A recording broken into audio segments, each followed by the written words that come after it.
নমস্কার বন্ধুরা, অভিনব চৈতিস ব্লগে তোমাদের সবাইকে আবার একবার স্বাগত জানিয়ে আজকে নতুন আর একটা ব্লগ শুরু করছি। আজকে রবিবার, ঘড়িতে এখন ওই 9:45 মতো বাজে। আর দেখতেই পাচ্ছ ব্লগটা শুরু করলাম একদম সকালের রান্নাবান্না দিয়ে। আজকে একটুখানি অনেক রকম রান্না করবার আছে, তাই রান্নাবান্নার কাজও শুরু করেছি তাড়াতাড়ি। আর সকাল থেকে উঠে প্রায় অনেকটা কাজও সারা হয়ে গেছে। তো প্রথমেই একটুখানি আলু পোস্ত করব, কারণ গতকালই তোমাদের দাদা আমার ভীষণ পছন্দের পেয়েছিল পুঁই মিটুলি। আমার আবার আলু পোস্ততে যে কোনো কিছু একটু দিলে, বিশেষ করে পুঁই মিটুলি বা কচি ডাঁটা দিয়ে আলু পোস্ত শুকনো শুকনো কাঁচা লঙ্কা দিয়ে করলে ভীষণ ভালো লাগে খেতে। হয়তো আমার একার না, এটা অনেকেরই পছন্দ। আর এখন তো আবার আমার সঙ্গে সঙ্গে তোমাদের দাদাও এই পুঁই মিটুলি দেওয়া আলু পোস্তটা খেতে ভীষণ পছন্দ করে। তো সেই জন্য পোস্ত দিয়েই রান্নাটা শুরু করলাম। যদিও আজকে সারা দিন ভোর অনেক রকম রান্না টুকটুক করে করবার আছে, আর সমস্ত কিছু রান্নাগুলোই একটু বেশি বেশি করে করে রাখবো।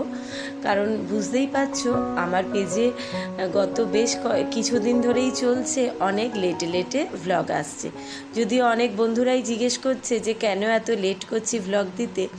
আসল কারণটা হচ্ছে তোমাদের তো অনেকেরই জানা, খুব সামনেই, মানে বলতে পারো আগামী কাল থেকেই শুরু হচ্ছে উচ্চ মাধ্যমিক পরীক্ষা।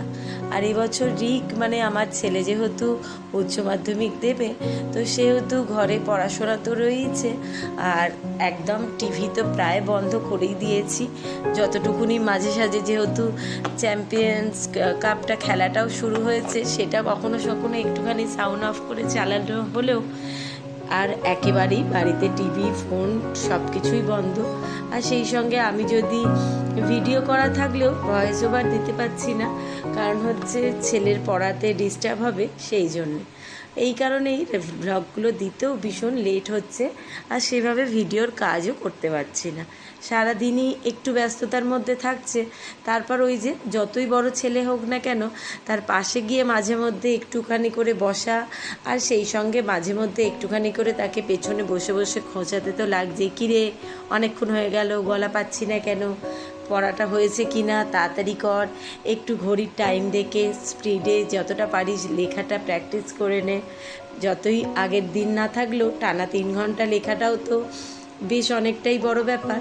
আর যেহেতু রেগুলার দিনে টানা 3 ঘন্টা একসঙ্গে স্পিডে লেখা তো হয় না, তাই মাধ্যমিক পরীক্ষার আগেও আমি ওকে দিয়ে এটাই করেছিলাম। টানা 2 ঘন্টা 2.5 ঘন্টা একদম ঘড়ি দেখে স্পিডে একটা করে পেপার রোজ রেডি করে রাখতাম কোশ্চেনে, যে সেটা দেখে দেখে ও লিখবে বলে। তো সেটা আর এবছর করিনি, কিন্তু ওকে ঘড়ির টাইম দেখে বলছি খানিকটা লিখে নিতে। বললামই দিনটা রবিবার ছিল। আর ওদিকে দেখতেই পেলে আলু পোস্তটা হয়ে গেছে, শুকনো শুকনো করে নাবিয়ে ঝুড়ি ঢাকা দিয়ে ঠান্ডা হতে দিয়েছি। কারণ ফাল্গুন মাসের প্রথম হলেও বেশ সুন্দর গরম পড়তে শুরু করে দিয়েছে। আর এখন থেকেই বেলা বাড়লেই গরমটা বেশ ভালোই বুঝতে পারা যাচ্ছে। আর আজকে যেহেতু বললাম এই রান্নাগুলো বেশি বেশি করে করব, সবটাই যেন আগামী 1-2 দিন ভালোভাবে চলতে পারে, সব কিছু রান্নাই করে রাখলে 2-4 রকম অল্প স্বল্প করে মিলিয়ে ঝুলিয়ে চলে যাবে। সেই কারণেই এই এত রান্নার প্রস্তুতি। আসলে রিকেদের পরীক্ষা শুরু হচ্ছে 10টা থেকে, কিন্তু ঠিক 1 ঘন্টা আগেই স্কুলে ঢুকে পড়তে বলেছে। তো 9টায় ঢুকতে গেলেও একদিনের আগে তোমাদের দাদা আর আমি দুজন মিলে গিয়ে ওর যে স্কুলে সিট পড়েছিল সেটা দেখে এসেছি। আর যা দেখলাম, বাড়ি থেকে বেশ অনেকটা দূর। আমরা যদিও একটা টোটো বুক করে নিয়েছি, কিন্তু যা রাস্তা দেখে আসলাম, টোটো করে গেলেও টানা মোটামুটি 50-55 মিনিট লাগবে আমাদের বাড়ি থেকে স্কুল পৌঁছাতে। তারপর আবার অফিস টাইম, উচ্চ মাধ্যমিকের সমস্ত স্টুডেন্টরা সেই সময় যাবে, রাস্তায় তো ভিড় পাবই। সেই কারণে আরও একটু আগে বেরোনো, মোটামুটি বাড়ি থেকে 7:30 পৌনে 8টার মধ্যেই বেরিয়ে যেতে হবে।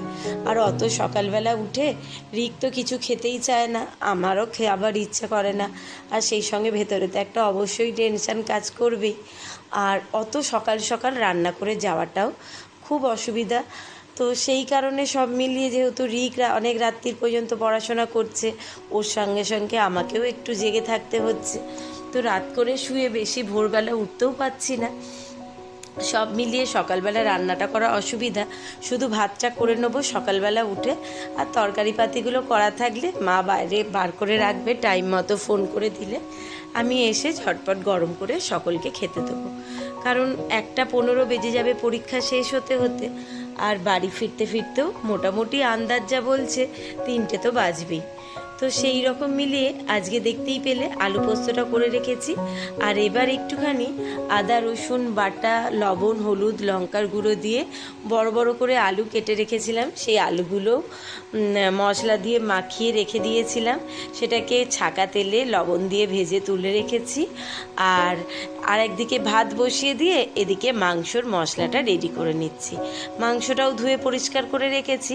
আর এখানে তো দেখতেই পেলে তেলের মধ্যে গোটা গরম মশলা আর অল্প একটু চিনি ফোড়নে দিয়ে পেঁয়াজ, আদা, রসুন, কাঁচা লঙ্কার হালকা একটা পেস্ট করে রেখেছিলাম, মানে পুরো পেস্ট না, একটু আধ ভাঙা মতো করে রেখেছিলাম। সেটা ভালোভাবে মশলাটা তেলের মধ্যে ভেজে নিয়ে এখন চিকেনটা তুলে দিচ্ছি। এটা দিয়ে কষিয়ে আস্তে আস্তে মাংসটাকে করব। সেই সঙ্গে তোমাদের দাদা আজকে না সমস্ত বাজার দোকান বেশ কয়েকদিন ধরেই চলছে, আগের দিন করে রাখছে। কারণ এদিকে রিকের পরীক্ষা শুরু হয়েছে, আর ওদিকে অনেক দিন যেহেতু পরে ভ্লগ দিচ্ছি, তাই অনেক কিছুই তোমাদের সঙ্গে শেয়ার করা হয়নি। এর মধ্যেই শিবরাত্রি তো চলে গেছেই, সেই সঙ্গে আমাদের বিবাহবার্ষিক ছিল, সেটাও পেরিয়ে গেছে। যদিও কোনো কিছুই ভ্লগ তোমাদের সঙ্গে শেয়ার করতে পারিনি।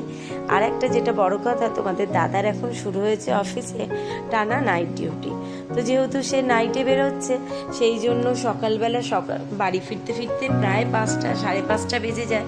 তারপর সকালবেলা একটু শুয়ে রেস্ট নেয়, তো বাজার দোকান করতে লেট হয়ে যাবে বলে আগের দিনই বাজারটা করে রেখেছি।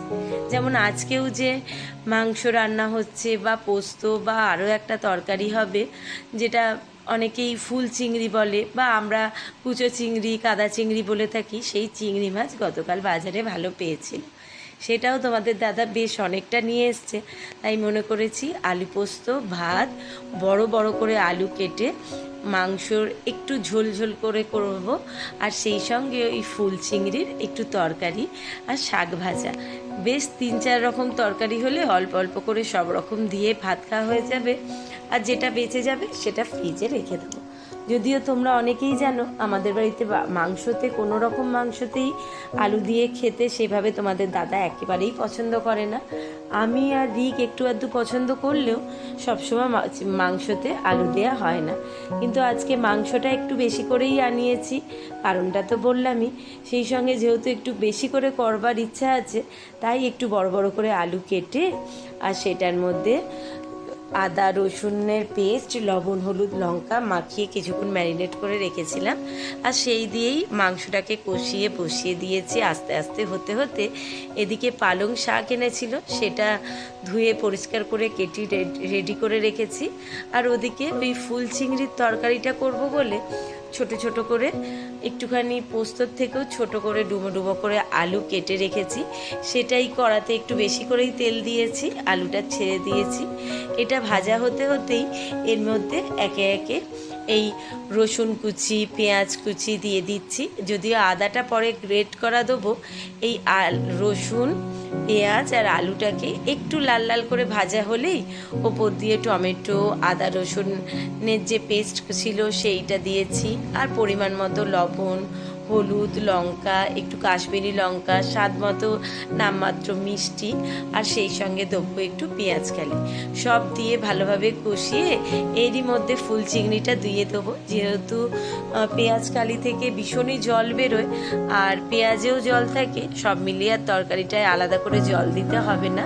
আস্তে আস্তে এটাই ঢিমে আছে, হতে থাকবে। ততক্ষণ একটুখানি পালং শাকের জন্য পেঁয়াজ, রসুন, কাঁচা লঙ্কা কেটে রাখবো, ওটা লাস্টে ভাজা করব। যদিও দাদা বললামই নাইট ডিউটি করে এসে শুয়েছিল, সে তাকে আজকে সকালবেলা ডাকিয়েও নি বলে তার জলখাবার খাওয়া হয়নি। প্রায় 12টার সময় উঠে একটু চা খেয়েছে 1 কাপ, তারপর আর বললো ইচ্ছা হচ্ছে না জলখাবার খেতে, এত বেলা হয়ে গেছে, দুপুরে আর খেতে পারবো না। তাই একেবারেই তাড়াহুড়ো করে রান্না করছি। হয়ে গেলে সকলেই একসঙ্গে খাবার দাবার নিয়ে বসে পড়ব। যেহেতু রিক অনেক রাত্রির পর্যন্ত পড়াশোনা করে, কিন্তু তার সকালবেলা উঠতে ভারী কষ্ট, তাই জন্য একটুখানি দুপুরবেলা তাড়াতাড়ি করে খাওয়া দাওয়া করে ওকেও 1-1.5 ঘন্টা সময় দিচ্ছি একটু ঘুমিয়ে নিতে। কারণ এই সময়তে পড়ার সঙ্গে সঙ্গে ঘুমটাও শরীরের জন্য ভীষণ রকম দরকার। ঘুমটা ভালোভাবে না হলে মাইন্ডটা ফ্রেশ হবে না, আর পড়াতেও এনার্জি পাবে না। সেই জন্য তাড়াতাড়ি করে দুপুরবেলা খাওয়া দাওয়া করে সকলেই একটু রেস্ট নেবো। তারপর উঠে আবার রাত্রির রান্নাবান্না তো আছে, কারণ দাদাকেও আবার টাইমের মধ্যে রান্না করে দিতে হবে, সে নাইট বেরোবে। আর আমরাও তাড়াতাড়ি খাওয়া দাওয়া রাত্রিরে সেরে নিচ্ছি, কিন্তু শুতে যেতে বললামই অনেকটা রাত হচ্ছে। যেহেতু রিক বসে পড়ে, আমিও ওর সঙ্গে থাকি। যদিও মায়ের এখন বাড়িতে ভীষণ অসুবিধা হচ্ছে, কারণ মা তো ভীষণ রকম টিভির পাগল মানুষ, আর তার মোটামুটি দুপুর থেকেই টিভি শুরু হয়, আর রাত্রিবেলা একদম খাওয়া দাওয়া সেরে শুতে যাওয়া পর্যন্ত চলে টিভি। কিন্তু এখন বললামই বাড়িতে একেবারেই টিভিটা বন্ধ করে দিয়েছি, তাই তার একটু মাঝে সাঝে অসুবিধা হচ্ছে বলে তাকে একটা ঘরে দরজা বন্ধ করে ফোন চালিয়ে দিয়ে আসছি মাঝে মধ্যে সিরিয়াল দেখবার জন্য। যার যেটা নেশা, আর সেই সঙ্গে বয়স্ক মানুষ, তাকে তো এত কিছু মেনে গুনে চলতে তার অসুবিধা। আমরা বাবা মা, আমাদের অবশ্যই তার সন্তানের ভালোর জন্য কিছু তো স্যাক্রিফাইস করতেই হয়, আর সেটাতে আমাদের তেমন কোনো অসুবিধা হয় না। এদিকে কথা বলতে বলতে দেখতেই পাচ্ছ মোটামুটি রান্নাবান্না প্রায় সব কমপ্লিট হয়ে এসছে। এখানে পালং শাকটা পেঁয়াজ রসুন কাঁচা লঙ্কা ভাজার সঙ্গে দিয়ে বসিয়ে দিয়েছিলাম, আর দেখো শাকটা থেকে জল বেরিয়ে এক কড়া শাক কমে কতটুকুনি হয়ে গেছে। তাতে স্বাদ মতো লবণ, সামান্য একটু মিষ্টি আর একটু হলুদ গুঁড়ো দিয়ে দিয়েছি। চলো এটা ভাজা হয়ে গেলেই সকলে একসঙ্গে দুপুরের খাওয়া দাওয়াটা আগে সেরে নিই। এই যে ফুল চিংড়ির তরকারিও রেডি, ওদিকে পোস্তটা হয়ে গেছে, ওটা ফ্রিজে ঢুকিয়ে রেখেছি, যেহেতু ওটা তো আজকে খাওয়া হবে না। শুধু শাক ভাজা, এই তরকারি আর মাংস, এই দিয়েই দুপুরবেলার খাওয়া দাওয়া সারা হবে, সঙ্গে থাকবে চাটনি।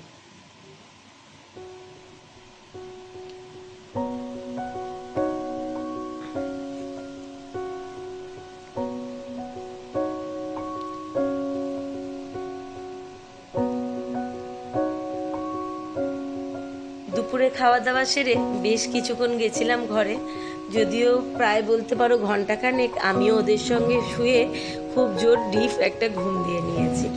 উঠে একটুখানি ফ্রেশ হয়ে তোমাদের দাদাকে চা করে দিয়েই রাত্রিবেলা রান্নাবান্না করতে বসিয়ে দিয়েছি।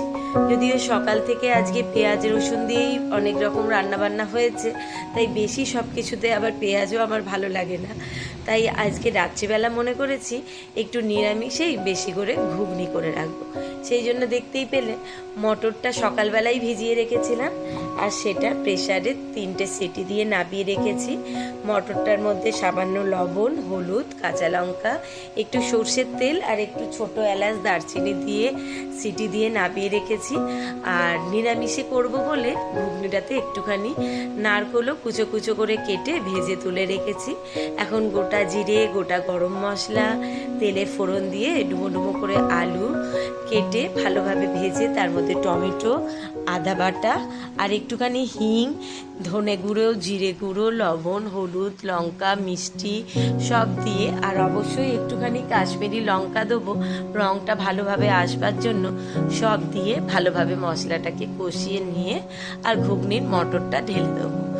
যেহেতু টুকটাক রান্না সবসময় করবার জন্য বাড়িতে ভাজা মশলা একটুখানি করেই রাখা থাকে, নামাবার সময়তে একটুখানি লবণ, মিষ্টি, লঙ্কাটা চেক করে নিয়ে একটুখানি সামান্য ঘি আর ওই ভাজা মশলা মানে গোটা গরম মশলা আর ধনে জিরে শুকনো লঙ্কা ভেজে গুঁড়িয়ে রাখা আছে, ওই মশলাটা দিয়ে ভালোভাবে মিশিয়ে নিয়ে নামিয়ে নিলেই রাত্রিবেলার জন্য ঘুগনি রেডি। এটাও বেশি করে করে রাখছি যেন মোটামুটি আগামী 2-1 দিন চলে যায়। 2-1 দিন চলে গেলেই হবে। এখন যেহেতু রিকের টানা পরপর চলবে পরীক্ষা, তো আবার কম পড়লে আগামীকাল বা পরশু কিছু একটা আধা করে রান্না করে নেওয়া যাবে। তো তো চলো, কথা বলতে বলতে এখানে ঘুগনিটা হয়ে গেছে, নারকোল ভাজাটাও দিয়ে দিয়েছি। বাদবাকি মশলা দিয়ে একটু ঝোলঝোলি ঘুগনিটা নামিয়ে রাখবো, দিয়ে আটা মেখে রেখেছি। ঝটপট তোমাদের দাদাকে 3টে গরম রুটি সেঁকে এই ঘুগনি আর একটু মিষ্টি দিয়ে খেতে দিয়ে দেবো। অবশ্যই তার সঙ্গে একটু আচার থাকবে, সে খেয়ে নিয়ে বেরিয়ে পড়লেই আমরাও ঝটপট করে আমাদের খাওয়া দাওয়া সেরে নেব। তো আজকের ব্লগটা তাহলে এখানেই শেষ করছি। তোমাদের সবাইকে শুভরাত্রি জানিয়ে সকলে ভালো থেকো, সুস্থ থেকো, সাবধানে থেকো। খুব শিগগিরই নতুন আর একটা ব্লগ নিয়ে ফিরে আসব, যতটা সম্ভব তাড়াতাড়ি ফেরা যায়। তার আগে ভিডিওটা ভালো লাগলে অবশ্যই একটা লাইক করো, কমেন্ট বক্সে তোমাদের মতামত জানিও। ভালো লাগলে চ্যানেলটাকে সাবস্ক্রাইব করে দিও, পাশে থাকা বেল বাটনটাকে অল করে দিও, আর ফেসবুক থেকে পেজটা ফলো করো। টাটা।